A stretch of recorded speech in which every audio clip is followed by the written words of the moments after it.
चली चली चली चली भारत जोड़ो यात्रा चली चली चली चली चली भारत जोड़ो यात्रा चली चली चली चली चली भारत जोड़ो यात्रा चली।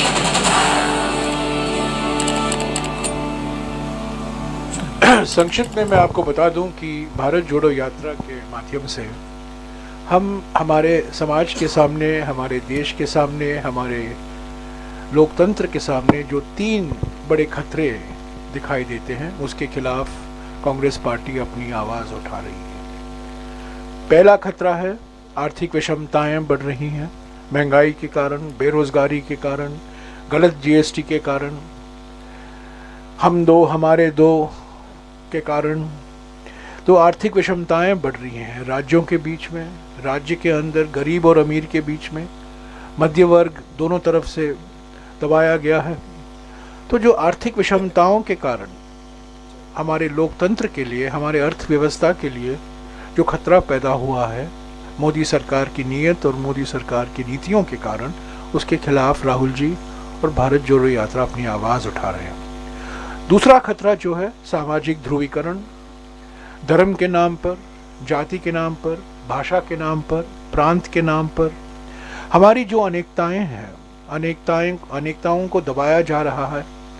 और जब अनेकताएं दबाए जाते हैं तो एकता खतरे में होता है, एकता कमज़ोर होता है, क्योंकि हमारा देश अनेकता में एकता और अनेकता से एकता का एक मिसाल है। तो दूसरी बात, सामाजिक ध्रुवीकरण को प्रोत्साहन दिया जा रहा है चुनावी फायदेमंद के लिए। और तीसरा बड़ा खतरा जो है राजनीतिक तानाशाही हकीकत बन गई है। इसका नतीजा यह है कि संविधान का नज़रअंदाज किया जा रहा है, संवैधानिक संस्थाएं कमज़ोर की जा रही हैं, और जो संवैधानिक संस्थाएं हैं न केवल कमज़ोर किए जा रहे हैं पर उनका दुरुपयोग हो रहा है, ताकि ये जो प्रतिशोध की राजनीति है, उत्पीड़न की राजनीति है, जो हमारे प्रधानमंत्री इतना विश्वास रखते हैं इन दो राजनीति में, उसको और भी प्रोत्साहन मिल जाए। तो संक्षिप्त में बोलूं तो इसको भारत जोड़ो यात्रा का चुनाव से कोई लेना देना नहीं है। ये चुनाव जीतो यात्रा नहीं है, चुनाव जिताओ यात्रा नहीं है। ये यात्रा है मन की बात के लिए नहीं, ये यात्रा है जनता की चिंता समझने के लिए। और जो 3 चिंताएं जो मैंने आपको जिक्र किया है, जिससे भारत की टूटने की संभावना बढ़ रही है, जो हमारे समाज, देश और लोकतंत्र के लिए आज खतरा पैदा हुआ है, आर्थिक विषमताएं के कारण, सामाजिक ध्रुवीकरण के कारण और राजनीतिक तानाशाही के कारण, इनके खिलाफ हम अपना आवाज़ उठा रहे हैं। तो मैं भी जो हमारे 4 भारत यात्री हैं उनका परिचय मैं आपसे करवाऊंगा। मैं उनसे गुजारिश करूंगा संक्षिप्त में वो अपने नाम बोलें, कौन से ज़िले से आते हैं और भारत जोड़ो यात्रा में उनका क्या अनुभव रहा है पिछले 117 दिनों में। सबनों प्यार भरी सत श्री अकाल। मेरा नाम प्रदीप मान है, मैं जिला पटियाला तो आना हाँ। सब तो पहला मैं श्री राहुल गांधी जी का, साडे PCC राजा वड़िंग जी का ते साडे IYC प्रेजिडेंट श्रीनिवास सर का धन्यवाद करदा जिन्होंने मैनू भारत जोड़ो यात्रा में जुड़न का मौका दिता। भारत जोड़ो यात्रा विच मैं यही सीखिया कि सानू मिलजुल के रहना चाहिए, हर धर्म का सत्कार करना चाहिए, ते अगर बंदा सच्चे मन नाल, सच्ची नीयत नाल ठान ले कोई काम करन लई तां वो कोई भी ऐसा काम नहीं है जिहड़ा नहीं कर सकता। तो मैं उम्मीद करदा कि भारत जोड़ो यात्रा जो पंजाब च आई है, अज बहुत मान महसूस हो रहा, खुशी हो रही है कि मेरे पंजाब च अज यात्रा आ चुकी है, मैं भी इसदा हिस्सा। तो पंजाब के लोग जो मिलजुल के रहना पसंद करते हैं, जो पंजाब खुशहाल है, ये यात्रा उन्होंने होर खुशहाल बनाएगा। धन्यवाद। जय हिंद, जय कांग्रेस, जय कांग्रेस। दूसरा सत श्री अकाल जी सारिਆਂ ਨੂੰ। मेरा नाम गुरजोत सिंह संधू है, मैं फाजिलका ਜ਼ਿਲ੍ਹੇ ਤੋਂ आवां ਤੇ पिछले 120 ਦਿਨਾਂ ਤੇ ਲਗਭਗ ਇਹ ਯਾਤਰਾ ਅਸੀਂ ਹੁਣ ਤੱਕ ਕੰਪਲੀਟ ਕਰ ਚੁੱਕੇ ਹਾਂ ਤੇ ਪੰਜਾਬ ਸਾਡੀ ਐਂਟਰੀ ਹੋ ਚੁੱਕੀ ਹੈ।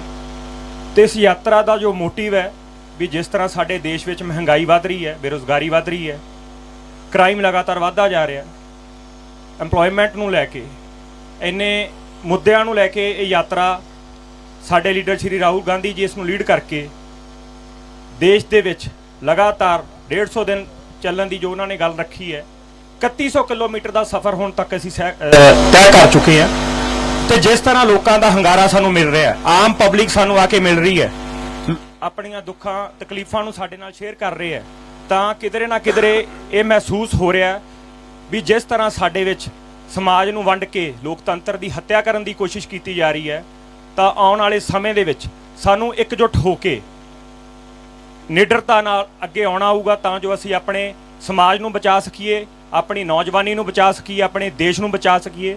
ਤੇ ਖਾਸ ਕਰਕੇ ਮੈਂ ਗੱਲ ਕਰੂੰਗਾ ਪੰਜਾਬ ਦੀ, ਜਿਸ ਤਰ੍ਹਾਂ ਦੇ ਮਸਲੇ ਡਰੱਗਸ ਦੇ, ਹੋਰ ਕਿੰਨੇ ਇੱਥੇ ਮੁੱਦੇ ਚੱਲ ਰਹੇ ਆ, ਉਹਨਾਂ ਨੂੰ ਸੌਰਟ ਆਊਟ ਕਰਨ ਵਾਸਤੇ ਸਾਨੂੰ ਆਪਣੇ ਘਰਾਂ ਚੋਂ ਬਾਹਰ ਨਿਕਲ ਕੇ ਇਸ ਯਾਤਰਾ ਦਾ ਪਾਰਟ ਬਣਨਾ ਚਾਹੀਦਾ, ਤਾਂ ਜੋ ਆਉਣ ਵਾਲੇ ਸਮੇਂ ਦੇ ਵਿੱਚ ਅਸੀਂ ਆਪਣੇ ਦੇਸ਼ ਨੂੰ, ਪੰਜਾਬ ਨੂੰ ਹੋਰ ਅੱਗੇ ਲੈ ਕੇ ਜਾ ਸਕੀਏ। ਆਪ ਸਭ ਦਾ ਬਹੁਤ ਬਹੁਤ ਧੰਨਵਾਦ। ਸਤਿ ਸ਼੍ਰੀ ਅਕਾਲ ਜੀ, ਮੈਂ ਨਰਿੰਦਰ ਬਾਤਿਸ਼ ਪਟਿਆਲੇ ਸੇ ਹਾਂ ਜੀ। ਮੇਰਾ ਇੱਕ ਛੋਟਾ ਜਿਹਾ ਗਾਂਵ ਆ ਲੰਗ। ਇਸ ਯਾਤਰਾ 'ਚ ਜਿਹੜੀ ਇਹ ਇੱਕ ਰਾਜਨੀਤਿਕ ਯਾਤਰਾ ਨਹੀਂ ਹੈ ਜੀ, ਇੱਕ ਜਿਹੜੀ ਹੁਣ ਇਹਦੇ ਜੇ ਰਾਹੁਲ ਗਾਂਧੀ ਜੀ ਉਹ ਚੱਲ ਰਹੇ ਨੇ, ਇੱਕ ਸਾਧੂ ਨੇ, ਸੰਤ ਨੇ ਵੀ, ਉਹ ਸੰਤ ਨਾਲ ਜਿਹੜਾ ਅਸੀਂ ਚੱਲ ਰਹੇ ਹਾਂ ਸਾਰੇ, ਉਹਦੇ ਵਿੱਚ ਮੈਂ ਦੇਖ ਰਿਹਾ ਡੀ 'ਚ ਵੀ ਲੋਕਾਂ ਨੂੰ ਵੀ ਉਹਦੇ ਵਿੱਚ ਅਲੱਗ-ਅਲੱਗ ਰੂਪ ਦੇ ਲੋਕ ਆ ਰਹੇ ਨੇ, ਕੋਈ ਕਿਸ ਰੂਪ 'ਚ ਆ ਰਿਹਾ, ਕੋਈ ਕਿਸੇ ਰੂਪ 'ਚ ਆ ਰਿਹਾ ਜੀ। ਕਿਉਂਕਿ ਉਹਦੇ ਵਿੱਚ ਜੋ ਨੈਗੇਟਿਵ એનર્ਜੀ ਵਾਲਾ ਸਾਡੇ ਪਾਸ ਕੋਈ ਵੀ ਨਹੀਂ ਆ ਰਿਹਾ, ਜੋ ਪੋਜ਼ਿਟਿਵ એનર્ਜੀ ਜੋ ਲੋਕ ਨੇ ਉਹ ਮਿਲਣ ਵਿੱਚ ਬੜਾ ਲੋਕਾਂ ਨੂੰ ਜਿਹੜਾ ਮਿਲ ਕੇ ਬੜੀ ਖੁਸ਼ੀ ਮਿਲ ਰਹੀ ਹੈ ਜੀ। ਕੰਨਿਆ ਕੁਮਾਰੀ ਸੇ ਹੁਣ ਤੱਕ ਜੋ ਜਿਨ੍ਹਾਂ ਨੂੰ ਅਸੀਂ ਮਿਲ ਰਹੇ ਹਾਂ, ਲੋਕਾਂ ਦੀ ਜਿਹੜੀ ਉਹਨਾਂ ਦੀ ਸਮੱਸਿਆ, ਜਿਵੇਂ ਗਰੀਬੀ ਬਹੁਤ ਜਿਹੜੀ ਹੈ, ਗਰੀਬੀ ਬਹੁਤ ਹੋ ਚੁੱਕੀ ਹੈ ਜੀ, ਬੇਰੁਜ਼ਗਾਰੀ, ਲੋਕ ਇੰਨੇ ਦੁਖੀ ਹੋ ਚੁੱਕੇ ਨੇ ਇਸ ਰਾਜ ਤੋਂ ਵੀ, ਉਹਨਾਂ ਦੀ ਕੋਈ ਸੁਣਨੇ ਵਾਲਾ ਨਹੀਂ। ਜੋ ਅੱਜ ਜਿੰਨਾ ਵੀ ਇਸ ਦੇਸ਼ 'ਚ ਜੋ ਨੁਕਸਾਨ ਹੋ ਰਿਹਾ, ਜੋ ਲੋਕਾਂ ਦਾ ਵੀ ਆਪਣੀ ਜਿਹੜੀ ਤਕਲੀਫਾਂ ਨੇ ਲੋਕ ਦੱਸ ਰਹੇ ਨੇ, ਉਹਨਾਂ ਦੀ ਸੁਣੀ ਜਾ ਰਹੀ ਹੈ। ਜਦ ਤੱਕ ਇਹ ਜਿਹੜੇ ਰਾਹੁਲ ਜੀ ਹੀ ਕੇ ਦੇਸ਼ ਨੂੰ ਜਿਹੜਾ ਹੈ ਚੇਂਜ ਕਰ ਸਕਦੇ ਨੇ, ਹੋ ਰਿਹਾ ਐਸਾ ਕੋਈ ਹੈ ਵਿਅਕਤੀ ਨਹੀਂ ਦੇਖਿਆ मैंने ਵੀ जो ਇਹਨੂੰ ਚੇਂਜ ਕਰ ਸਕਦਾ। ਸਤਿ ਸ਼੍ਰੀ ਅਕਾਲ ਜੀ। एक बीमार ठीक है, एक बीमार। मैं अभी पीसीसी अध्यक्ष से गुजारिश करूंगा कि पंजाब में जो कार्यक्रम है भारत जोड़ो यात्रा का, अगले कुछ दिनों में उसकी जानकारी आपको दें। धन्यवाद जयराम जी। आदरणीय सब मेरे साथी,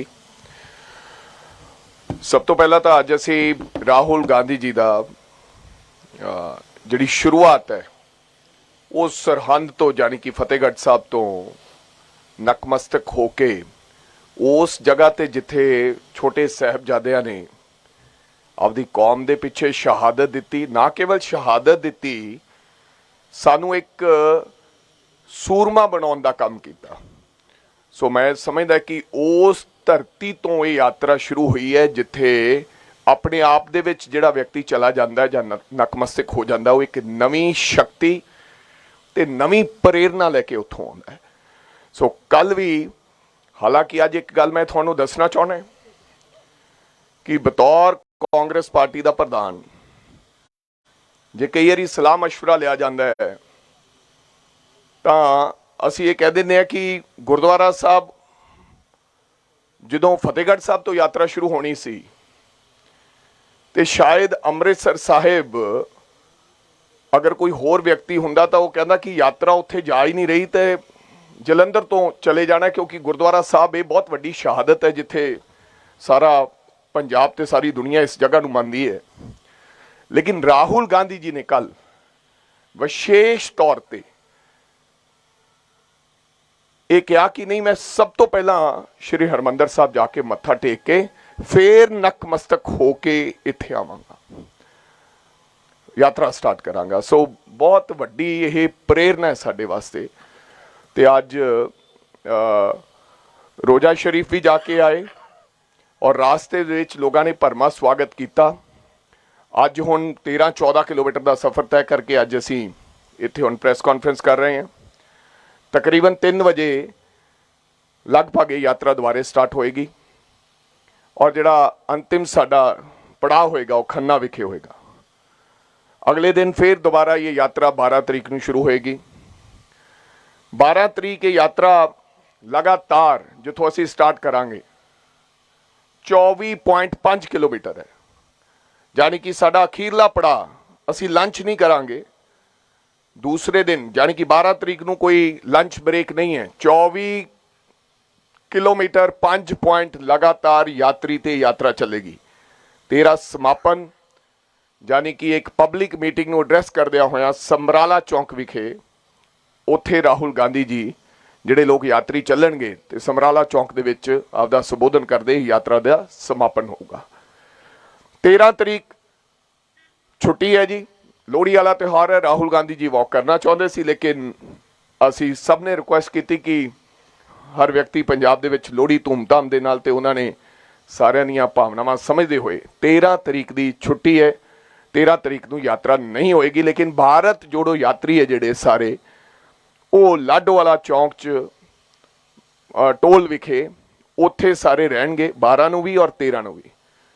ਔਰ ਫਿਰ 14 ਦੀ ਸਵੇਰ ਫਿਰ ਹਮੇਸ਼ਾ ਦੀ ਤਰ੍ਹਾਂ ਉਹੀ ਜੋ ਟਾਈਮ, ਅੱਜ 6 ਵਜੇ ਹੀ ਚੱਲਣਾ ਚਾਹੁੰਦੇ ਸੀ ਰਾਹੁਲ ਗਾਂਧੀ ਜੀ, ਲੇਕਿਨ ਸਿਕਿਉਰਿਟੀ ਰੀਜ਼ਨਸ ਕਰਕੇ ਕਿਸੇ ਨੇ ਚਿੱਠੀ ਲਿਖੀ ਡੀਜੀਪੀ ਨੇ ਕਿ ਧੁੰਦ ਹੋਣ ਕਰਕੇ ਅਸੀਂ ਚਾਹੁੰਦੇ ਕਿ ਵਿਜ਼ਿਬਿਲਿਟੀ ਘੱਟ ਹੈ ਤੇ ਤੁਸੀਂ 7 ਵਜੇ ਜਾਂ 7:30 ਆਪਦੀ ਯਾਤਰਾ ਸ਼ੁਰੂ ਕਰੋ। ਤਾਂ ਫਿਰ 7 ਵਜੇ ਇਸ ਕਰਕੇ ਡਿਸਾਈਡ ਹੋਇਆ। 14 ਤਰੀਕ ਨੂੰ ਫਿਰ ਅਸੀਂ ਚੱਲਾਂਗੇ, ਫਿਰ ਕੋਨਿਕਾ ਰਿਜ਼ੋਰਟ ਸਾਡੀ ਯਾਤਰਾ ਸਮਾਪਤ ਹੋਏਗੀ ਪਹਿਲਾਂ ਦੀ ਤਰ੍ਹਾਂ। ਪਹਿਲਾਂ ਇੱਕ 14, 12, 13 ਕਿਲੋਮੀਟਰ ਤੋਂ ਬਾਅਦ ਟੀ ਬ੍ਰੇਕ, ਤੇ ਫਿਰ ਸ਼ਾਮੀ 10 ਕਿਲੋਮੀਟਰ ਦਾ ਪੜਾਅ ਤੈਅ ਕਰਕੇ ਇੱਕ ਟੀ ਬ੍ਰੇਕ ਫਿਰ ਹੋਏਗੀ। ਫਿਰ ਇਸੇ ਤਰ੍ਹਾਂ ਹੀ ਉਸ ਕੋਨਿਕਾ ਤੋਂ ਚੱਲਦੇ ਹੋਏ ਤੇ ਫਿਰ ਭੋਗਪੁਰ, ਆਦਮਪੁਰ ਦੇ ਨੇੜੇ ਭੋਗਪੁਰ ਕੋਲੇ ਇਹ ਉਦੋਂ ਪਹਿਲਾਂ ਇਹ ਯਾਤਰਾ ਸਮਾਪਤ ਹੋਏਗੀ। ਫਿਰ ਅਗਲੇ ਦਿਨ ਫਿਰ ਇਸੇ ਤਰ੍ਹਾਂ ਇਹ ਸਿਲਸਿਲਾ ਚੱਲਦਾ ਰਹੇਗਾ। 17 ਤਰੀਕ ਨੂੰ ਯਾਤਰਾ ਸੁਬਾਹ ਚੱਲੇਗੀ ਪੰਜਾਬ ਦੇ ਵਿੱਚ, ਮੁਕੇਰੀਆਂ ਇਹਦਾ ਸਟੇ ਹੋਏਗਾ। ਤੇ 17 ਤਰੀਕ ਨੂੰ ਮੁਕੇਰੀਆਂ ਅਸੀਂ 6 ਕਿਲੋਮੀਟਰ ਚੱਲ ਕੇ ਪੰਜਾਬ, ਇਹ ਯਾਤਰਾ ਹਿਮਾਚਲ ਦੇ ਵਿੱਚ ਚਲੀ ਜਾਏਗੀ। ਤੇ ਹਿਮਾਚਲ ਦੇ ਵਿੱਚ ਜਿਹੜਾ ਅਗਲਾ ਪੜਾਅ ਹੋਏਗਾ, ਉਹ ਕਿਉਂਕਿ ਨਾਲ ਬਾਰਡਰ ਲੱਗ ਜਾਂਦਾ, ਨਾਲ ਹਿਮਾਚਲ ਹੈ, ਉਹ ਤੈਅ ਕਰਕੇ ਤੇ ਫਿਰ ਸ਼ਾਮ ਨੂੰ ਫਿਰ ਇਹ ਯਾਤਰਾ ਜਿਹੜੀ ਹੈ ਇਹ ਪੰਜਾਬ ਦੇ ਵਿੱਚ ਦਾਖਲ ਹੋ ਜਾਏਗੀ। ਜਿਵੇਂ ਕਿ ਰਾਤ ਨੂੰ ਇਹ ਯਾਤਰਾ 18 ਤਰੀਕ ਨੂੰ ਇਹ ਯਾਤਰਾ ਦੁਬਾਰਾ ਫਿਰ ਪੰਜਾਬ 'ਚ ਆ ਜਾਏਗੀ। 18 ਨੂੰ ਹੀ ਜਾਏਗੀ। ਔਰ ਫਿਰ 19 ਤਰੀਕ ਨੂੰ ਸਾਡੀ ਜਿਹੜੀ ਹੈ ਇੱਕ ਰੈਲੀ ਪਠਾਨਕੋਟ ਵਿਖੇ ਹੋਏਗੀ, ਜਿਹਨੂੰ ਰਾਹੁਲ ਗਾਂਧੀ ਜੀ ਸੰਬੋਧਨ ਕਰਨਗੇ। ਤਕਰੀਬਨ 11:30 ਦਾ ਸਮੇਂ ਹੋਏਗਾ, 11-12 ਦਾ। ਸੋ ਰੈਲੀ ਨੂੰ ਸੰਬੋਧਨ ਕਰਕੇ ਉਸ ਤੋਂ ਬਾਅਦ ਫਿਰ 6 ਤੋਂ 7 ਕਿਲੋਮੀਟਰ ਦੀ ਜਿਹੜਾ ਪੜਾਅ 6 ਐਗਜ਼ੈਕਟਲੀ 7 ਹੈ ਜਾਂ 8 ਹੈ, ਉਹ ਤੈਅ ਕਰਦੇ ਹੋਏ ਫਿਰ ਜੰਮੂ ਦੇ ਵਿੱਚ 19ਵੇਂ ਦਿਨ ਰਾਤ ਦਾ ਪ੍ਰਵੇਸ਼ ਹੈ ਜਿਹੜਾ ਉਹ ਜੰਮੂ ਦੇ ਵਿੱਚ ਹੋ ਜਾਏਗਾ। ਤੇ ਫਿਰ ਉਸ ਤੋਂ ਬਾਅਦ ਇਸੇ ਤਰ੍ਹਾਂ ਹੀ ਜੰਮੂ ਦੇ ਵਿੱਚ ਯਾਤਰਾ ਰਹੇਗੀ। ਤੇ ਮੇਰਾ ਖਿਆਲ, ਮੈਨੂੰ ਐਗਜ਼ੈਕਟਲੀ ਨਹੀਂ ਪਤਾ, ਜੈਰਾਮ ਰਮੇਸ਼ ਜੀ ਦੱਸਣਗੇ, 30 ਤਰੀਕ ਨੂੰ ਇਹਦਾ ਜਿਹੜਾ ਅੰਤਿਮ ਪੜਾਅ ਸਮਾਪਤੀ ਹੋਏਗੀ ਯਾਤਰਾ ਦੀ। ਸੋ ਜਿਸ ਤਰ੍ਹਾਂ ਪੰਜਾਬ ਦੇ ਵਿੱਚ ਮੈਨੂੰ ਲੱਗਦਾ ਇਸ ਯਾਤਰਾ ਨੂੰ ਹੁੰਗਾਰਾ ਮਿਲਿਆ, ਕਈ ਪੱਤਰਕਾਰ ਸਾਥੀ ਮੈਨੂੰ ਸਵਾਲ ਕਰ ਰਹੇ ਸੀ, ਇਹਦੇ ਨਾਲ ਕਾਂਗਰਸ ਮਜ਼ਬੂਤ ਹੋਏਗੀ। ਕਾਂਗਰਸ ਮਜ਼ਬੂਤ ਨੂੰ ਕਰਨ ਦਾ ਕੋਈ ਮਕਸਦ ਹੀ ਨਹੀਂ ਇਸ ਯਾਤਰਾ ਦਾ। ਬਿਲਕੁਲ ਅਸੀਂ ਸਭ ਚਾਹੁੰਦੇ ਹਾਂ ਕਾਂਗਰਸ ਮਜ਼ਬੂਤ ਹੋਵੇ, ਲੇਕਿਨ ਇਹ ਯਾਤਰਾ ਦੇ ਪਿੱਛੇ ਇੱਕ ਵੱਖਰਾ ਤੇ ਨਵੇਕਲਾ ਮਕਸਦ ਹੈ। ਇਹ ਬਹੁਤ ਇਤਿਹਾਸਿਕ ਯਾਤਰਾ ਹੈ। ਮੇਰਾ ਖਿਆਲ ਇਤਿਹਾਸ ਦੇ ਵਿੱਚ ਜਿਵੇਂ ਡਾਂਡੀ ਮਾਰਚ ਨੂੰ ਲੋਕ ਰਾਸ਼ਟਰਪਿਤਾ ਮਹਾਤਮਾ ਗਾਂਧੀ ਦੀ ਯਾਤਰਾ ਨੂੰ, ਹੋਰ ਵੀ 1-2 ਯਾਤਰਾਵਾਂ ਨਿਕਲੀਆਂ ਛੋਟੀਆਂ ਯਾਦ ਕੀਤਾ ਜਾਂਦਾ ਹੈ। ਰਾਹੁਲ ਗਾਂਧੀ ਜੀ ਭਾਰਤ ਜੋੜੋ, ਉਹ ਸੀ ਭਾਰਤ ਛੋੜੋ, ਅੰਗਰੇਜ਼ੋ ਭਾਰਤ ਛੱਡੋ, ਇਹ ਭਾਰਤ ਜੋੜੋ ਯਾਤਰਾ। ਮੈਨੂੰ ਲੱਗਦਾ ਕਿ ਇਹ ਇੱਕ ਨਵੇਕਲੀ, ਮੇਰਾ ਖਿਆਲ ਇਹਦਾ ਸਥਾਨ ਹੋਊਗਾ ਦੇਸ਼ ਦੇ ਅੰਦਰ। ਅੱਜ ਕਿਸ ਤਰ੍ਹਾਂ ਦੀਆਂ ਬੁਰਾਈਆਂ ਚੱਲ ਰਹੀਆਂ, ਭਰਾ ਨੂੰ ਭਰਾ ਨਾਲ ਲੜਾਇਆ ਜਾ ਰਿਹਾ ਹੈ। ਰਾਜਨੀਤੀ ਇਸ ਤਰ੍ਹਾਂ ਤੇ ਹੋ ਗਈ ਹੈ ਕਿ ਸੰਵਿਧਾਨ ਵੀ ਅਸੀਂ ਤੋੜਨਾ ਚਾਹੁੰਦੇ ਹਾਂ ਰਾਜਨੀਤੀ ਕਰਨ ਵਾਸਤੇ। ਅਸੀਂ ਈਵਨ ਜੁਡੀਸ਼ਰੀ ਦੇ ਲੋਕ ਆ ਕੇ ਪ੍ਰੈਸ ਕਾਨਫਰੰਸ ਕਰਨੀ ਪਈ ਕਿ ਸਾਡੀ ਆਵਾਜ਼ ਨੂੰ ਦਬਾਉਣ ਦੀ ਗੱਲ ਕੀਤੀ ਜਾ ਰਹੀ ਹੈ। ਤੁਸੀਂ ਦੇਖਿਆ ਹੋਣਾ ਮੀਡੀਆ ਜਿਹੜਾ ਸਾਡਾ ਹੈ, ਉਹਦੇ ਵੀ ਕਿਤੇ ਨਾ ਕਿਤੇ, ਤੁਹਾਡੇ ਤੇ ਵੀ ਅੱਜ ਤੁਸੀਂ ਦੇਖਿਆ ਹੋਣਾ, ਅੱਜ ਦੀਆਂ ਸਰਕਾਰਾਂ, ਚਾਹੇ ਉਹ ਪੰਜਾਬ ਦੀਆਂ ਸਰਕਾਰਾਂ ਜਾਂ ਦੇਸ਼ ਦੀਆਂ ਸਰਕਾਰਾਂ, ਉਹ ਮੀਡੀਆ ਤੇ ਕਿਸ ਤਰ੍ਹਾਂ ਦਾ ਪਾਬੰਦੀ ਲਾਉਣਾ ਚਾਹੁੰਦੀਆਂ ਕਿ ਸਾਡੀ ਮੁਤਾਬਕ ਤੇ ਸਾਡੀ ਮੁਤਾਬਕ ਤੁਸੀਂ ਕਠਪੁਤਲੀ ਦੀ ਤਰ੍ਹਾਂ ਤੁਸੀਂ ਸਾਡੇ ਇਸ਼ਾਰਿਆਂ ਤੇ ਕੰਮ ਕਰੋ। ਉਹਨਾਂ ਦੇ ਖਿਲਾਫ ਕਿਸ ਤਰ੍ਹਾਂ ਭਾਈਚਾਰਕ ਸਾਂਝ ਨੂੰ ਤੋੜ ਕੇ ਦੇਸ਼ ਤੇ ਕਬਜ਼ਾ ਕਰਨ ਦੀ ਕੋਸ਼ਿਸ਼ ਕੀਤੀ ਜਾ ਰਹੀ ਹੈ, ਯਾਨੀ ਕਿ ਪੋਲਰਾਈਜੇਸ਼ਨ, ਲੋਕਾਂ ਨੂੰ ਵੰਡੋ ਤੇ ਰਾਜ ਕਰੋ। ਸੇਮ ਅੰਗਰੇਜ਼ਾਂ ਦੀ ਰਾਜਨੀਤੀ, ਉਹ ਕਹਿੰਦੇ ਸੀ ਵੰਡੋ ਤੇ ਰਾਜ ਕਰੋ। ਇਹ तमाम ਚੀਜ਼ਾਂ ਦੇ ਖਿਲਾਫ, ਮਹਿੰਗਾਈ ਦੇ ਖਿਲਾਫ, ਬੇਰੋਜ਼ਗਾਰੀ ਦੇ ਖਿਲਾਫ, ਜਿਨ੍ਹਾਂ ਲੋਕਾਂ ਦੀ ਦੱਬਿਆਂ ਦੀ, ਮਿੱਧਿਆਂ ਦੀ, ਕੁਚਲਿਆਂ ਦੀ ਆਵਾਜ਼। ਅੱਜ ਤੁਸੀਂ ਦੇਖਿਆ ਹੋਣਾ ਸਫਾਈ ਕਰਮਚਾਰੀ 4 ਰਾਹੁਲ गांधी जी ने वेखे मेरे भरा सफाई कर्मचारी रास्ते से खड़े ना, लाओ राजा इनको लाओ। 15 मिनट हो सकता है किसी पॉलिटिशियन समा ना मिलिया होवे, किसी लीडर ਨੂੰ ਸਮਾਂ ਨਾ ਮਿਲਿਆ ਹੋਵੇ ਨਾਲ ਚੱਲਣ ਦਾ, ਲੇਕਿਨ ਐਸੇ ਲੋਕਾਂ ਨੂੰ ਰਾਹੁਲ ਗਾਂਧੀ ਐਸੇ ਹਜ਼ਾਰਾਂ ਲੋਕਾਂ ਨੂੰ ਲੱਖਾਂ ਲੋਕਾਂ ਨੂੰ ਮਿਲਦੇ ਹੋਏ ਹੁਣ ਤੱਕ 4000 ਕਿਲੋਮੀਟਰ ਦਾ ਸਫ਼ਰ ਤੈਅ ਕਰਕੇ ਆਏ ਹੈ। ਸੋ ਮੈਂ ਆਪਦੇ ਲੀਡਰ ਨੂੰ ਪੰਜਾਬ ਦੀ ਆਮਦ ਤੇ ਜੀ ਆਇਆਂ ਕਹਿਣਾ ਔਰ ਸਲਾਮ ਕਰਦਾ ਸਿਰ ਝੁਕਾ ਕੇ ਕਿ ਐਸੇ ਲੀਡਰ ਜਿਹੜੇ ਦੇਸ਼ ਨੂੰ ਪਿਆਰ ਕਰਦੇ ਹੋ, ਜਿਹੜੇ ਆਪਣੀ ਕੁਰਸੀ ਨੂੰ ਪਿਆਰ ਨਹੀਂ ਕਰਦੇ, ਅਗਰ ਕੁਰਸੀ ਨੂੰ ਪਿਆਰ ਕਰਦੇ ਹੁੰਦੇ ਤਾਂ ਫਿਰ ਦੇਸ਼ ਦਾ ਪ੍ਰਧਾਨ ਮੰਤਰੀ ਰਾਹੁਲ ਗਾਂਧੀ ਅੱਜ ਤੋਂ 15 ਸਾਲ ਪਹਿਲਾਂ ਬਣ ਜਾਣਾ ਸੀ। श्रीमती सोनिया गांधी ने, कोई बंदा अज छोटी तो छोटा अहुदा छड्डण लई तैयार नहीं है, लेकिन श्रीमती सोनिया गांधी ने आपदी कुर्सी छड्ड के देश का प्रधानमंत्री डॉक्टर मनमोहन सिंह नूं बनाया। एक वक्री गल इत्थों पता लगता है कि सिखां दे वास्ते कांग्रेस दे लीडरशिप दे प्रति अज कोई मैनूं सिख पंजाबी दिखाओ देश हिंदुस्तान दी सरकार दे विच, चाहे वो देश का गृह मंत्री सी बूटा सिंह, चाहे देश का प्रधानमंत्री, चाहे फौजां दे जनरल, चाहे राष्ट्रपति।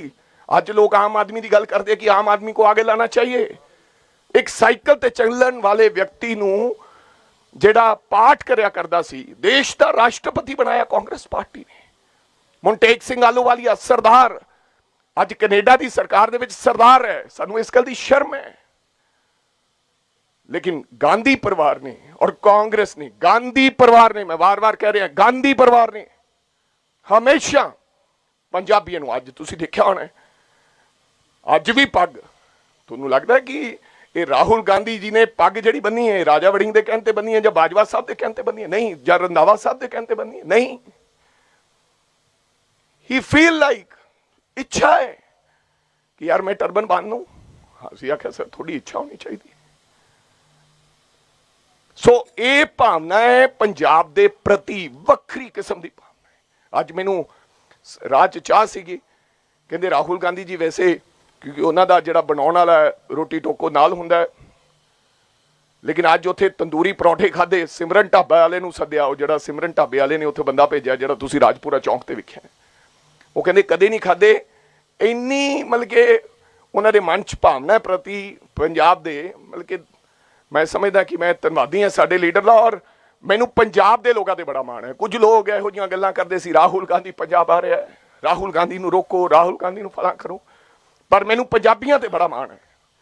जिहड़ा असल पंजाबी है, चाहे वो हिंदू है, चाहे वो सिख है, चाहे वो ईसाई है, चाहे वो मुसलमान है, चाहे वो दलित भरा है, चाहे वो गरीब है, रमदासिया है, ओरे मन दे विच पंजाबी है जिहड़ा असल पंजाबी है, वो आपदी लोकां दी मेहमान नवाजी, दूरों आउंदा व्यक्ति ओरी मेहमान नवाजी करदा। बेशक ओरे मन दे विच कोई ओरे प्रति गल होवे ना होवे, लेकिन मेहमान नवाजी च बड़ा पंजाब के लोगों को सुनाया गया। मैनू याद है जो पंजाब देश वंडिया जा रहा सी, उस वेले भी मुसलमान भरावां नूं साडे लोगों ने, सरदार लोगों ने आपदे घरां च रख के कि नहीं चिंता ना करो असीं तुहाडी हिफाजत करांगे।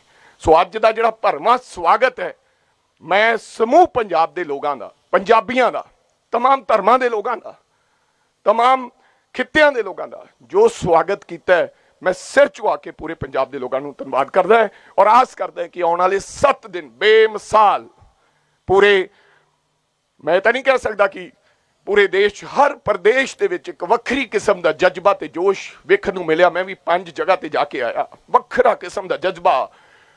लोग अज निक्के निक्के बच्चे आए सी मध्य प्रदेश, रो रहे सी कि साडे माँ प्यो नूं कह दिओ असीं तुहाडे नाल यात्रा चलना है, 4 व्यक्ति। सो वखरा जज्बा, और मैनूं उम्मीद है कि पंजाब भी एक वक्री छाप इस यात्रा के राही छड्डेगा। तो थोड़ा सारे का बहुत बहुत धन्यवाद। जय हिंद। शुक्रिया। मैं अभी बाजवा जी से गुजारिश करूंगा कि वो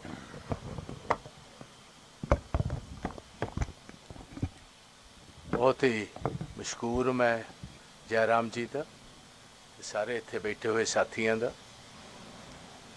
जयराम जी जिस मिशन ते राहुल गांधी जी पिछले तकरीबन 4-4.25 महीने दे चले ने, उस नूं सेध देण वाले साडी 9वीं पातशाही ने। तुहानूं मैं दस रहा जयराम जी, 9वीं पातशाही, उन्होंने शहादत अपने लोगों वास्ते नहीं, ਫਰਿਆਦ ਲੈ ਕੇ ਕਸ਼ਮੀਰ ਤੋਂ ਆਏ ਹੋਏ ਕਸ਼ਮੀਰੀ ਬ੍ਰਾਹਮਣ ਸਨ, ਜਿਨ੍ਹਾਂ ਨੇ ਔਰੰਗਜ਼ੇਬ ਦੀ ਜਿਹੜੀ ਧੱਕੇ ਨਾਲ ਧਰਮ 'ਚ ਪਰਿਵਰਤਨ ਕਰਵਾ ਰਿਹਾ ਸੀ, ਕਿਰਪਾਨ ਦੇ ਨਾਲ ਉਹ ਚਾਹੁੰਦਾ ਸੀ ਕਿ ਪਰਿਵਰਤਨ ਕਰੀਏ, ਕਈਆਂ ਦੇ ਸੈਂਕੜਿਆਂ ਦੇ ਜਨਾਊ ਲਾਏ ਜਾਂਦੇ ਸੀ। ਉਹ ਫਰਿਆਦ ਦੇ ਵਿੱਚ ਸਾਰੇ ਹਿੰਦੁਸਤਾਨ 'ਚ ਉਹ ਕਿਸੇ ਕੋ ਆਏ ਤੇ ਨੌਵੀਂ ਪਾਤਸ਼ਾਹੀ ਦੇ ਦਰਬਾਰ 'ਚ ਆਏ, ਤੇ ਨੌਵੀਂ ਪਾਤਸ਼ਾਹੀ ਨੇ ਉਸ ਟਾਈਮ ਇਹ ਗੱਲ ਕਹੀ ਉੱਥੇ ਕਿ ਔਰੰਗਜ਼ੇਬ ਦੇ ਨਾਲ ਤੇ ਸਾਡੇ ਸੁਖਾਵੇਂ ਰਿਲੇਸ਼ਨਸ਼ਿਪ ਹੈ ਨਹੀਂ, ਸਾਡੇ ਸੁਖਾਵੇਂ ਹਾਲਾਤ ਹੈ ਨਹੀਂ, ਤੇ ਮੈਂ ਤੁਹਾਡੀ ਗੱਲ ਸੁਣਨ ਵਾਸਤੇ, ਤੁਹਾਡੀ ਐਡਵੋਕੇਸੀ ਕਰਨ ਵਾਸਤੇ ਮੈਂ ਕਿਹਨੂੰ ਕੱਲਾ। 10ਵੀਂ ਪਾਤਸ਼ਾਹੀ ਬਿਲਕੁਲ ਛੋਟੇ ਸਨ ਉਦੋਂ। 10ਵੀਂ ਪਾਤਸ਼ਾਹੀ ਨੇ ਗੱਲ ਕਹੀ ਕਿ ਪਿਤਾ ਜੀ ਤੁਹਾਡੇ ਨਾਲੋਂ ਬਿਹਤਰ ਹੋਰ ਕੌਣ ਹੋ ਸਕਦਾ। ਉਹ ਖੁਦ ਫਿਰ 10ਵੀਂ ਪਾਤਸ਼ਾਹੀ ਹੁਣਾਂ ਦੇ ਕਹਿਣ ਤੇ ਔਰੰਗਜ਼ੇਬ ਲਾਲ ਕਿਲੇ ਤੇ ਗਏ। ਸਾਰਾ ਇਤਿਹਾਸ ਤੁਸੀਂ ਬਹੁਤ ਚੰਗੀ ਤਰ੍ਹਾਂ, ਸਾਰਾ ਹਿੰਦੁਸਤਾਨ ਇਸ ਗੱਲ ਦਾ ਵਾਕਿਫ ਹੈ ਕਿ ਜਦੋਂ ਉਹਨਾਂ ਨੂੰ ਆਪਣੀ ਸ਼ਹਾਦਤ ਦੇਣੀ ਪਈ, ਉਸ ਤੋਂ ਬਾਅਦ ਸਮੁੱਚੇ ਹਿੰਦੁਸਤਾਨ ਨੇ ਜੈਰਾਮ ਜੀ ਉਹਨਾਂ ਨੂੰ ਪੰਜਾਬ ਦਾ ਨਹੀਂ ਜਾਂ ਇੱਕ ਧਰਮ ਦਾ ਨਹੀਂ, ਹਿੰਦ ਦੀ ਚਾਦਰ ਆਖਿਆ।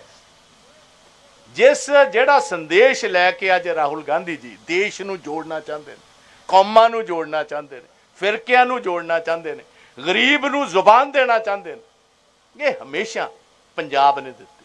10ਵੀਂ ਪਾਤਸ਼ਾਹੀ ਉਹਨਾਂ ਦੇ ਛੋਟੇ ਸਾਹਿਬਜ਼ਾਦਿਆਂ ਦੀ ਲਾਸਾਨੀ ਕੁਰਬਾਨੀ ਜਿਹੜੀ, ਇਹ ਦੇਸ਼ ਆਜ਼ਾਦ ਓਵਰਨਾਈਟ ਨਹੀਂ ਹੋਇਆ। ਸਾਰਿਆਂ ਨੂੰ ਪਹਿਲੇ ਮੈਂ ਸਮਝਣਾ ਵੱਡੇ ਸਾਹਿਬਜ਼ਾਦਿਆਂ ਦੀ ਤੇ ਛੋਟੇ ਸਾਹਿਬਜ਼ਾਦਿਆਂ ਦੀ ਇੱਕ ਹਫ਼ਤੇ ਵਿੱਚ, ਦਸੰਬਰ ਦੇ ਮਹੀਨੇ ਵਿੱਚ ਜਿਹੜੀਆਂ ਸ਼ਹਾਦਤਾਂ ਨੇ, ਉਹਨਾਂ ਨੇ ਨੀਂਹ ਬੰਨੀ ਪਹਿਲੇ ਮੁਗਲਾਂ ਦੇ ਖਿਲਾਫ, ਉਸ ਤੋਂ ਬਾਅਦ ਫਿਰ ਪੰਜਾਬ ਨੇ ਅੱਗੇ ਲੱਗ ਕੇ ਸ਼ਹੀਦ ਆਜ਼ਮ ਭਗਤ ਸਿੰਘ, ਰਾਜਗੁਰੂ ਸੁਖਦੇਵ, ਕਰਤਾਰ ਸਿੰਘ ਸਰਾਭਾ, ਹਜ਼ਾਰਾਂ ਦੀ ਲਾਈਨ ਦੇ ਵਿੱਚ ਕਾਲੇ ਪਾਣੀ ਵੀ ਜਦੋਂ ਜ਼ਰੂਰਤ ਪਈ, ਦੇਸ਼ ਦੀ ਖਾਤਰ ਜੋ ਕੁਰਬਾਨੀਆਂ ਦੇਣ ਦੀ ਲੋੜ ਪਈ, ਹੱਸ ਕੇ ਗਲੇ ਵਿੱਚ ਫੰਦੇ, ਇਹ ਪੰਜਾਬ ਦੀ ਕੌਮ ਹੈ। ਅੱਜ ਮੈਂ ਤੁਹਾਨੂੰ ਯਕੀਨ ਦਿਵਾਉਣਾ ਚਾਹੁੰਦਾ, ਜਿਹੜੀ ਤੁਸੀਂ ਗੱਲ ਕਰ ਰਹੇ ਹੋ, ਹਿੰਦੁਸਤਾਨ ਨੂੰ ਸਾਰਿਆਂ ਨਾਲੋਂ ਵੱਧ ਜੇ ਹੁੰਗਾਰਾ ਮਿਲੇਗਾ, ਇਹ ਗੁਰੂਆਂ, ਪੀਰਾਂ ਤੇ ਪੈਗੰਬਰਾਂ ਦੀ ਧਰਤੀ ਤੇ ਮਿਲੇਗਾ। ਜਿਹੜੇ ਅੱਜ ਤੋਂ ਕਈ 100 ਸਾਲ ਪਹਿਲੇ ਦਿੱਲੀ ਦਰਬਾਰ ਦੇ ਨਾਲ ਜਿਹੜੀ ਲੜਾਈ ਸੀ, ਉਹ ਜੈਰਾਮ ਜੀ, ਉਹ ਲੜਾਈ ਅਜੇ ਵੀ ਦਿੱਲੀ ਦੇ ਦਰਬਾਰ ਨਾਲ ਚੱਲ ਰਹੀ। ਇਸ਼ੂਜ਼ ਉਹੀ ਨੇ, ਜ਼ਿਆਦਤੀ ਦੇ ਇਸ਼ੂਜ਼ ਨੇ, ਧੱਕੇ ਦੇ ਇਸ਼ੂਜ਼ ਨੇ, ਲੋਕਾਂ ਨੂੰ ਡਰਾਉਣ ਧਮਕਾਉਣ ਦੇ ਇਸ਼ੂਜ਼ ਨੇ। ਥੋੜੇ ਹਾਲਾਤ ਜ਼ਰੂਰ ਬਦਲੇ। ਸੋ ਇਹ ਮੈਂ ਤੁਹਾਨੂੰ ਯਕੀਨ ਦਿਵਾਉਣਾ ਚਾਹੁੰਦਾ, ਇੱਥੇ ਰਾਹੁਲ ਜੀ ਦਾ ਹਰ ਕਦਮ, ਉਹਨਾਂ ਦੇ ਨਾਲ ਆਏ ਹੋਏ ਯਾਤਰੀਆਂ ਦਾ, ਪੰਜਾਬ ਉਹਨਾਂ ਨੂੰ ਵੈਲਕਮ ਕਰੇਗਾ ਵੱਡੇ ਪੈਮਾਨੇ ਤੇ। ਉਹਨਾਂ ਨੂੰ ਸਾਰੇ ਦੇਸ਼ ਨੂੰ ਵੱਧ ਮੈਨੂੰ ਪੂਰਨ ਫੇਥ ਹੈ। ਇੱਥੇ ਲੋਕ ਜੈਰਾਮ ਜੀ ਕਿਸੇ ਦੇ ਕਹਿਣ ਤੇ ਨਹੀਂ ਜੇ ਨਿਕਲੇ, ਕੋਈ ਗਲਤਫਹਿਮੀ ਨਾ ਕਿਤੇ ਕਿਸੇ ਨੂੰ ਹੋਏ। ਲੋਕ ਆਪ ਜੁੜ ਰਹੇ, ਆਪ ਆਏ ਨੇ। ਬਹੁਤ ਸਾਰੇ ਉਹ ਲੋਕ ਆਏ ਨੇ ਜਿਹੜੇ ਸਾਡੀ ਪਾਰਟੀ ਨਾਲ, ਜਿਨ੍ਹਾਂ ਦਾ ਤਾਲੁਕ ਵੀ ਹੈ ਨਹੀਂ। ਇਹ ਕੋਈ ਗਲਤਫਹਿਮੀ ਨਾ ਰੱਖ ਲਿਓ ਕਿ ਕਿਸੇ ਦੇ ਕਹਿਣ ਤੇ ਕੋਈ ਆਇਆ। ਇੱਥੇ ਲੋਕ ਆਪ ਆ ਰਹੇ, ਆਪ ਜੁੜ ਰਹੇ ਨੇ। ਲੋਕ ਇੱਕ ਸੰਦੇਸ਼ ਦੇਣਾ ਚਾਹੁੰਦੇ ਨੇ, ਅਸੀਂ ਇੱਕ ਵਾਇਬਲ ਇਸ ਕਿਸਮ ਦਾ ਆਦਮੀ ਚਾਹੁੰਦੇ ਹਾਂ ਜਿਹੜਾ ਗਰੀਬ ਦੀ ਗੱਲ ਕਰ ਸਕੇ, ਜਿਹੜਾ ਬੇਰੁਜ਼ਗਾਰਾਂ ਦੀ ਗੱਲ ਕਰ ਸਕੇ। ਅੱਜ ਜੈਰਾਮ ਜੀ ਸਾਰਿਆਂ ਨੂੰ ਵੱਡੀ ਸਾਡੇ ਸਾਹਮਣੇ ਪਰੇਸ਼ਾਨੀ, 4 ਤੋਂ 5 ਲੱਖ ਨੌਜਵਾਨ ਪੰਜਾਬੀ ਸਾਡਾ ਆਪਣੀਆਂ ਜਾਇਦਾਦਾਂ ਵੇਚ ਕੇ, ਆਪਣੇ ਘਰ ਵੇਚ ਕੇ, ਆਪਣੇ ਪੇਰੈਂਟਸ ਨੂੰ ਛੱਡ ਕੇ, ਮਾਵਾਂ ਨੂੰ, ਭੈਣਾਂ ਨੂੰ, ਪਰਿਵਾਰਾਂ ਨੂੰ ਛੱਡ ਕੇ ਬਾਹਰਲੇ ਦੇਸ਼ਾਂ ਵਿੱਚ ਜਾ ਰਿਹਾ। ਇਹ ਇੱਕ ਬਹੁਤ ਵੱਡੀ, ਨਿਰੀ ਪੰਜਾਬ ਦੇ ਵਿੱਚ ਨਹੀਂ, ਸਾਰੇ ਹਿੰਦੁਸਤਾਨ ਦੇ ਵਿੱਚ ਗੱਲ। ਗੁਰਬਤ ਉੱਥੋਂ ਤੱਕ ਪਹੁੰਚ ਗਈ, ਲੋਕਾਂ ਨੂੰ 2 ਵਕਤ ਦੀ ਰੋਟੀ। ਅੱਜ ਜਿਸ ਸ਼ਹਿਰ ਵਿੱਚ ਤੁਸੀਂ ਅੱਜ ਆਏ ਹੋ, ਗੋਬਿੰਦਗੜ੍ਹ, ਉੱਥੋਂ ਦੇ ਸਾਡੇ ਪੁਰਾਣੇ ਰਿਪਰੈਜ਼ੈਂਟੇਟਿਵ ਰਣਦੀਪ ਸਿੰਘ ਨਾਭਾ ਜੀ ਵੀ ਬੈਠੇ ਨੇ। ਸਮਾਲ ਤੇ ਮੀਡੀਅਮ ਸਕੇਲ ਇੰਡਸਟਰੀ ਜਿਹੜੀ, ਇਹਦਾ ਅੱਜ ਕੋਈ ਚੈਂਪੀਅਨ ਹੀ ਹੈ ਨਹੀਂ। ਅੱਜ ਸਾਰੀ ਇੰਡਸਟਰੀ 2 ਆਦਮੀਆਂ ਦੇ, ਅਡਾਨੀਆਂ ਦੇ, ਅੰਬਾਨੀਆਂ ਦੇ ਹੱਥ ਸੌਂਪ ਦਿੱਤੀ। ਇਸ ਦੇਸ਼ ਦੇ ਵਿੱਚ ਇਨਇਕੁਐਲਿਟੀ ਜਿਹੜੀ, ਜਿਹਦਾ ਜ਼ਿਕਰ ਮੈਨੂੰ ਯਾਦ ਹੈ ਪਾਣੀਪਤ 'ਚ ਇਹਨਾਂ ਨੇ, ਰਾਹੁਲ ਜੀ ਨੇ ਕੀਤਾ ਸੀ ਕਿ 100 ਆਦਮੀ ਕੋ ਹਿੰਦੁਸਤਾਨ 'ਚ 50% ਤੋਂ ਵੱਧ ਜਾਇਦਾਦ ਅੱਜ ਹਿੰਦੁਸਤਾਨ ਦੇ ਵਿੱਚ 100 ਆਦਮੀ ਹਿੰਦੁਸਤਾਨ ਦਾ ਜਿਹੜਾ ਓਨ ਅਪ ਕਰਦਾ। ਇੰਨਾ ਜ਼ਿਆਦਾ ਫਰਕ ਹੈ, ਇੰਨੀ ਡਿਸਪੈਰਿਟੀ ਹੈ। ਉਸ ਡਿਸਪੈਰਿਟੀ ਨੂੰ ਦੂਰ ਕਰਨ ਵਾਸਤੇ ਛੋਟੇ ਸਨਅਤਕਾਰਾਂ ਨੂੰ, ਖੇਤ ਮਜ਼ਦੂਰਾਂ ਨੂੰ, ਕਿਸਾਨਾਂ ਨੂੰ। ਪਿੱਛੇ ਸਾਡੇ ਐਸਐਸ ਜੌਲ ਜੀ ਬੈਠੇ ਨੇ, ਮੈਂ ਉਹਨਾਂ ਨੂੰ ਵੀ ਵੈਲਕਮ ਕਰਨਾ। ਅੱਜ ਵੈਲ ਮੀਨਿੰਗ ਪੰਜਾਬੀ ਇਕੱਠੇ ਹੋਣੇ ਸ਼ੁਰੂ ਹੋ ਗਏ। ਸਾਡੇ ਕਾਰਨ ਨਹੀਂ ਹੋਏ, ਰਾਹੁਲ ਜੀ ਦੇ ਕਾਰਨ ਆਏ। ਵੈਲ ਮੀਨਿੰਗ ਹਿੰਦੁਸਤਾਨੀ ਇਕੱਠੇ ਹੋਣੇ ਸ਼ੁਰੂ ਹੋ ਗਏ। ਇੱਕ ਬਹੁਤ ਵੱਡਾ ਸੰਕੇਤ ਹੈ। ਤੇ ਜੰਮੂ ਕਸ਼ਮੀਰ 'ਚ ਮੈਂ ਹੋਰ ਮੁਬਾਰਕ ਦੇਣਾ ਚਾਹੁੰਦਾ, ਡਿਫਰੈਂਟ ਸੋਚ ਦੇ ਲੋਕ, ਫਰੂਕ ਅਬਦੁੱਲਾ ਸਾਹਿਬ, ਉਹਨਾਂ ਦੇ ਲੜਕੇ ਉਮਰ ਅਬਦੁੱਲਾ, ਦੋਨੋਂ ਚੀਫ ਮਿਨਿਸਟਰ ਰਹਿ ਚੁੱਕੇ ਨੇ, ਮੁਫਤੀ ਮਹਿਬੂਬਾ, ਜਿਹੜੇ 24 ਘੰਟੇ 57 ਜਿਨ੍ਹਾਂ ਦੀ ਇੱਕ ਦੂਜੇ ਨਾਲ ਰਹਿੰਦੀ, ਜਿਨ੍ਹਾਂ ਕਦੀ ਵੀ ਇੱਕ ਪੋਲੀਟੀਕਲ ਸਟੇਜ ਤੇ ਕਦੀ ਇਕੱਠੇ ਨਹੀਂ ਹੋਏ, ਰਾਹੁਲ ਗਾਂਧੀ ਜੀ ਦੀ ਯਾਤਰਾ ਦੇ ਵਿੱਚ ਉਹਨਾਂ ਦਾ ਸਾਥ ਦੇਣ ਵਾਸਤੇ, ਦੇਸ਼ ਦੀ ਏਕਤਾ ਤੇ ਅਖੰਡਤਾ ਵਾਸਤੇ ਕਸ਼ਮੀਰ, ਸਾਰੀ ਜੰਮੂ ਤੋਂ ਲੈ ਕੇ ਕਸ਼ਮੀਰ ਤੱਕ ਸਾਰੇ ਇਕੱਠੇ ਹੋ ਰਹੇ। ਸੋ ਮੈਂ ਤੁਹਾਡਾ ਮਸ਼ਕੂਰ ਹਾਂ ਜੈਰਾਮ ਜੀ। ਮੈਂ ਤੁਹਾਨੂੰ ਯਕੀਨ ਦਿਵਾਉਣਾ ਚਾਹੁੰਦਾ, ਇਸ ਯਾਤਰਾ ਦਾ ਜਿਹੜਾ ਮਕਸਦ ਹੈ, ਬਹੁਤ ਸਾਲਾਂ ਤੋਂ ਬਾਅਦ ਲੋਕਾਂ ਨੂੰ ਉਮੀਦ ਸੀ ਕਿ ਕੋਈ ਇਹੋ ਜਿਹਾ ਹੁਣ ਲੀਡਰ ਉੱਠੇ ਜਿਹੜਾ ਆਪਣੀ ਜ਼ਿੰਮੇਵਾਰੀ ਉਠਾਏ, ਇਹੋ ਜਿਹੀ ਪਾਰਟੀ ਅੱਗੇ ਆਏ। ਤੇ ਉਹਨਾਂ ਨੂੰ ਆਸਾਂ ਉਮੀਦਾਂ ਕਾਂਗਰਸ ਤੋਂ ਸਨ ਤੇ ਆਸਾਂ ਉਮੀਦਾਂ ਰਾਹੁਲ ਗਾਂਧੀ ਜੀ ਤੋਂ। ਜ਼ਿਆਦਾ ਨਾ ਕਹਿੰਦਾ ਹੋਇਆ, ਮੈਂ ਤੁਹਾਨੂੰ ਯਕੀਨ ਦਿਵਾਨਾ ਕਿ ਅੱਗੇ ਵੀ ਜਦੋਂ ਵੀ ਹਿੰਦੁਸਤਾਨ ਦੇ ਵਿੱਚ ਕੋਈ ਚੀਜ਼, ਤੁਸੀਂ ਕਾਲੇ ਕਾਨੂੰਨਾਂ ਦੇ ਖਿਲਾਫ ਵੇਖ ਲਓ, ਜਿੱਦਣ ਪੰਜਾਬੀਆਂ ਨੇ ਤੇ ਹਰਿਆਣਵੀਆਂ ਨੇ ਇਕੱਠੇ ਹੋ ਕੇ ਨਰਿੰਦਰ ਮੋਦੀ ਦੇ ਖਿਲਾਫ ਸਟੈਂਡ ਲਿਆ, ਆਮ ਕਿਹਾ ਜਾਂਦਾ ਸੀ, ਮੈਂ ਵੀ ਤੁਹਾਡੇ ਨਾਲ ਸੀ ਪਾਰਲੀਮੈਂਟ 'ਚ, ਬੀਜੇਪੀ ਦੇ ਬੰਦੇ ਕਹਿੰਦੇ ਜਿਹੜੀ ਗੱਲ ਇੱਕ ਵਾਰ ਨਰਿੰਦਰ ਮੋਦੀ ਕਹਦੇ ਉਹਨੇ ਕਦੀ ਵਾਪਸ ਨਹੀਂ ਲਈ। ਪੰਜਾਬੀਆਂ ਨੇ ਉਹ ਵੀ ਵਾਪਸ ਕਰਾ ਦਿੱਤਾ। ਸਿਕੰਦਰ ਆਜ਼ਮ ਵੀ ਪੰਜਾਬ ਨੇ ਵਾਪਸ ਕੀਤਾ ਸੀ, ਸਮਝ ਗਏ ਹੋ? ਸਿਕੰਦਰ ਆਜ਼ਮ ਵੀ ਇੱਥੋਂ ਭਜਾਇਆ ਸੀ ਤੇ ਮੋਦੀ ਨੂੰ ਵੀ ਪੈਰ ਪੁੱਟਣੇ ਪਏ ਨੇ। ਤੇ ਜਿਹੜਾ ਤੁਹਾਡਾ ਅਸਲ ਮਕਸਦ ਹੈ ਦੇਸ਼ ਨੂੰ ਇਕੱਠੇ ਕਰਨ ਦਾ, ਪੰਜਾਬੀ ਚੱਲ ਪਏ ਨੇ, ਪੰਜਾਬੀਆਂ ਨੇ ਜਕਾਰਾ ਛੱਡ ਦਿੱਤਾ ਤੇ ਹੁਣ ਪ੍ਰਮਾਤਮਾ ਨੇ ਤੁਹਾਡੇ ਤੇ ਮਿਹਰ ਕਰਨੀ ਹੈ। ਇੰਨਾ ਹੀ ਕਹਿੰਦਾ ਹੋਇਆ ਮੈਂ ਤੁਹਾਡਾ ਤੇ ਸਾਰੇ ਹੀ ਇੱਥੇ ਸਾਥੀਆਂ ਦਾ बहुत बहुत शुक्राना करना चाहना। जय हिंद, जय भारत। शुक्रिया बाजवा जी। जैसा कि मैंने आपको कहा, जालंधर में 15 तारीख को 1 बजे राहुल जी पत्रकार सम्मेलन को संबोधित करेंगे। एग्जैक्ट लोकेशन की जानकारी 1-2 दिन में आपको भिजवा दूंगा। प्राथमिकता उस प्रेस कॉन्फ्रेंस में पंजाबी मीडिया को ही दिया जाएगा। आप पंजाबी में सवाल कर सकते हैं, हिंदी में सवाल कर सकते हैं, अंग्रेज़ी में सवाल कर सकते हैं। प्राथमिकता आप ही को दिया जाएगा। करीब 35-40 मिनट तक प्रेस कॉन्फ्रेंस होगा। इसका मतलब है कि हम करीब 14-15 सवाल ले सकते हैं। मैं print media, electronic media, digital media जो पंजाब के हैं उन्हीं को प्रायोरिटी दूंगा, और कुछ समय बचा तो और जो बाहर से आए होंगे, दिल्ली से तो ज़रूर आएंगे, उनको मैं मौका दूंगा। तो आपके जो सवाल हैं राहुल जी के लिए वो अब तक रखिएगा, और 15 तारीख को जब आपको मौका मिलेगा तब आप उनसे पूछ सकते हैं। पहले कोई टेलीप्रॉम्प्टर की ज़रूरत नहीं होगी, आपको क्वेश्चन की वेटिंग की ज़रूरत नहीं होगी, आप कोई सवाल पूछ सकते हैं, कोई सेंसरशिप नहीं होगा। तो ये 11वां प्रेस कॉन्फ्रेंस होगा राहुल जी का पिछले 117 दिन में। हमारे एक नेता हैं, उनका नाम नहीं लेना चाहता हूँ, जो कई साल मुख्यमंत्री रहे हैं और 8 साल प्रधानमंत्री रह चुके हैं, एक बार भी उन्होंने पत्रकार सम्मेलन को संबोधित नहीं किया। एक बार भी पत्रकारों से उन्होंने सवाल नहीं ली। तो सवाल पूछिए और हमारे पीसीसी अध्यक्ष और सीएलपी जवाब देंगे। उर्दू च पूछ लो। To good. सर, बेरोजगारी की बात आपने की, तो आप पूरे देश में घूम रहे हो राहुल गांधी जी के साथ, तो आप उसका क्या हल पेश कर रहे हो? क्या आपके पास है, क्या सोल्यूशन आता है? आप मुझसे पूछ रहे हैं? अच्छा, ये सवाल राहुल जी से पूछा गया था हरियाणा में, और उन्होंने इसका विस्तार से जवाब दिया है। तो ये सवाल आप जालंधर में पूछिएगा उनसे, वो आपको जवाब देंगे। उन्होंने एमएसएमई की बात की। जिस तरीके से नोटबंदी के कारण और जीएसटी के कारण पूरे देश में एमएसएमई का सत्यानाश हुआ है, एक कारण बेरोजगारी का वो नोटबंदी है। दूसरा जो कदम लिया गया था मोदी सरकार की ओर से जुलाई 2017 को, जो गलत तरीके से गलत जीएसटी लागू हुआ, उसका भी ये नतीजा हुआ कि एमएसएमई सब बंद पड़े हुए हैं। तो उन्होंने कहा कि एमएसएमई को और प्रोत्साहन देना, आक्रामक ढंग से प्रोत्साहन देना किसी भी कांग्रेस सरकार की प्राथमिकता होगी। तब उन्होंने और कुछ गिनाए जो कृषि के क्षेत्र में करना है, एग्रो प्रोसेसिंग इंडस्ट्री में जो कदम लेने हैं, शिक्षा के नीति में जो बदलाव लाने हैं। तो मैं चाहूँगा कि आप ये सवाल राहुल जी से पूछें, पर अभी के लिए मैं ये कह दूं कि ये सवाल बार बार उठाए गए हैं बेरोजगारी के बारे में। पिछले 45 सालों में इतनी जो बेरोजगारी का दर है आप कभी नहीं देखे।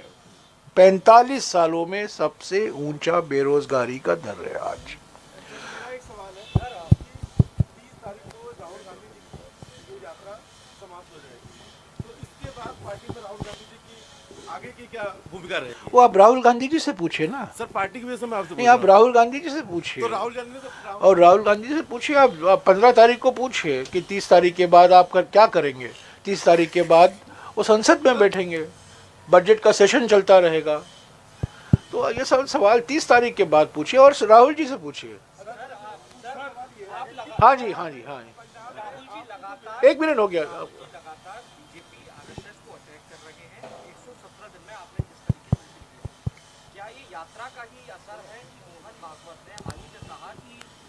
इस्लाम को देश में इस्लाम को खतरा नहीं है, लेकिन बड़े होने का वो भाव उन्हें छोड़ना पड़ेगा। क्या ये यात्रा का भारतीय जनता पार्टी बौखलाई हुई है, घबराई हुई है, परेशानी में है भारत जोड़ो यात्रा के कारण।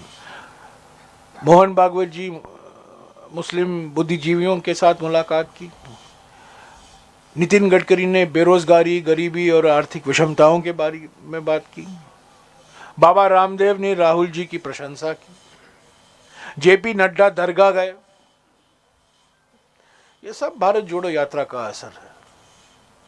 भारत जोड़ो यात्रा ने पूर्व सैनिकों के साथ बैठक की हरियाणा में, पहले दिन हरियाणा में, और पूर्व सैनिकों ने ओरॉप के बारे में जो वादे थे मोदी सरकार की ओर से वादे किए गए थे वो पूरा नहीं हुआ।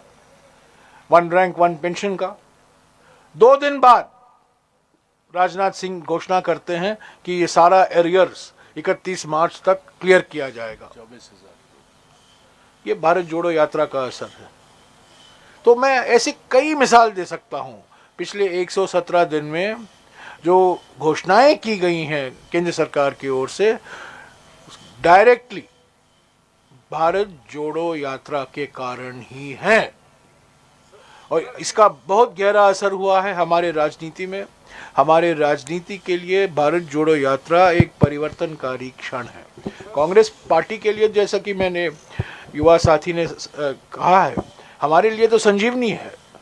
नई उमंग, नई उत्साह तो संगठन में दिखाई दे रही है, पर राजनीति में मैं समझता हूं ये परिवर्तनकारी क्षण है।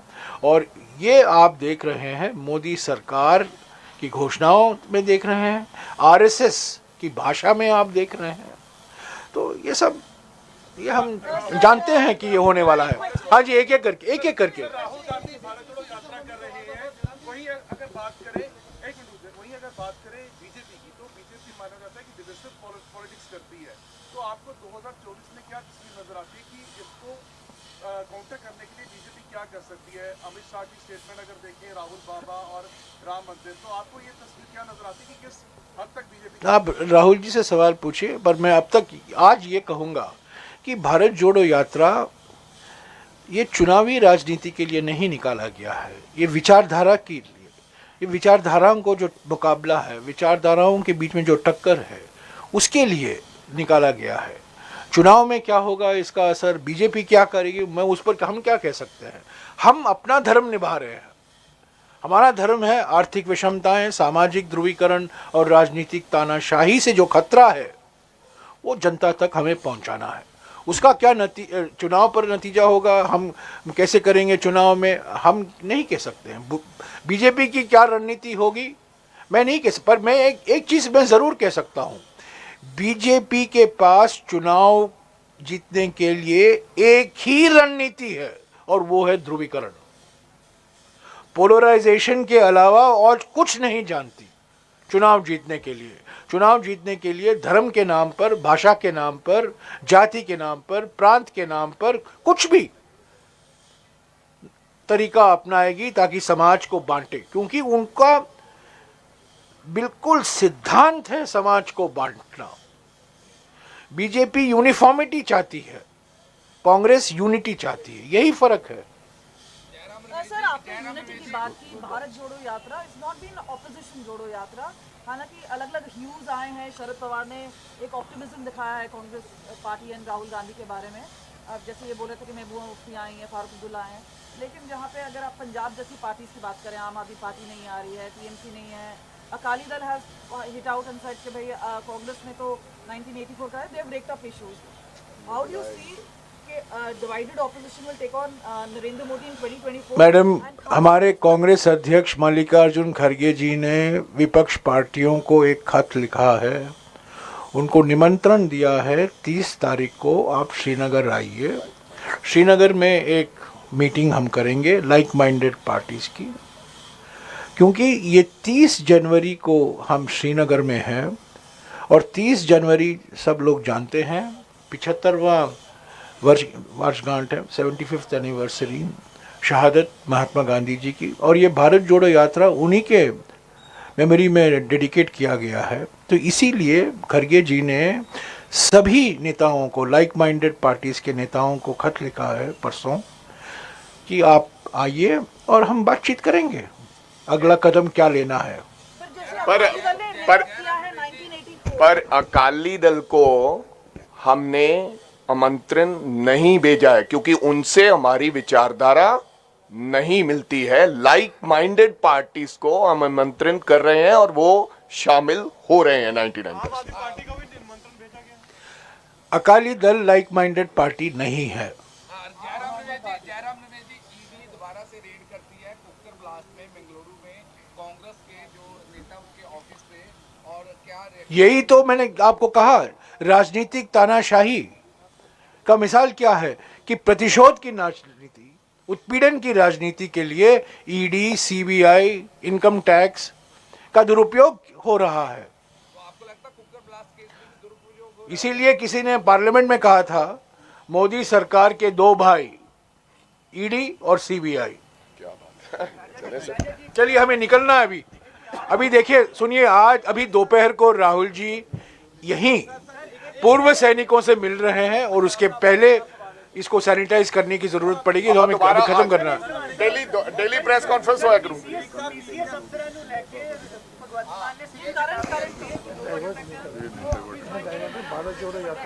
मेरी बेनती है, भारत जोड़ो ਨੂੰ ਇਹ ਪੰਜਾਬ ਦੇ ਮੁੱਦਿਆਂ ਦੀ ਗੱਲ ਕਰਾਂਗੇ भारत जोड़ो यात्रा तो बाद। भारत जोड़ो यात्रा तो बाद पंजाब ਦੇ ਮੁੱਦੇ ਜਿਹੜਾ ਤੁਸੀਂ ਪੀਸੀਐਸ ਤੇ ਸਰਕਾਰ ਬਾਰੇ ਫਿਰ ਗੱਲ ਕਰਾਂਗੇ। ਧੰਨਵਾਦ।